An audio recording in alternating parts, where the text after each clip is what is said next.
நம்ம வீட்டில் தான் இத்தனை கபோர்ட் இருக்குதே அப்படின்னு சொல்லிட்டு இந்த ப்ராடக்ட் எனக்கு பிடிச்சே இருந்தாலும் வாங்காமையே இருந்தேன் ரொம்ப நாளாக. அதுக்கப்புறம் சரி ஒன்று வாங்கித்தான் பார்க்கலாமேன்னு வாங்கினேன். வாங்கினதுக்கப்புறம் செம்ம யூஸ்ஃபுல்லாக இருந்துச்சு. அதனால் இன்னொன்று ஆர்டர் போட்டு வாங்கிட்டேன். அப்படி என்ன பொருள் கௌரி அப்படின்னு தானே கேட்குறீங்க. இந்த 6 கம்பார்ட்மெண்ட் இருக்கிற மாதிரி ரேக்கு தானுங்க. ஒரு ரேக் வாங்கி அக்காவுக்கு 3 தங்கச்சிக்கு 3ன்னு கொடுத்துட்டேன்.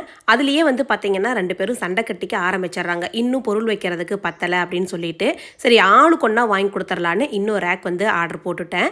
இந்த ரேக் ஒன்று கொடுத்துட்டா போதும், அவங்களோட திங்ஸ் எல்லாம் இதுக்குள்ளேயே வச்சுக்கிறாங்க. இது இல்லைங்கிற பட்சத்தில் TV table, dining table, shelf, dressing டேபிள்னு எல்லா இடத்துலையும் கொண்டு வந்து அவங்க திங்ஸ் எல்லாம் வச்சிடுறாங்க. கஜன் இருக்குது.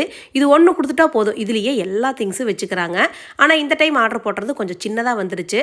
அதுலேயும் ஒன்றும் பிரச்சனை இல்லைங்க. பெரியவளுக்கு பெருசு, சின்னவளுக்கு சிறுசு அப்படின்னு சொல்லி பிரித்து கொடுத்துட்டேன்.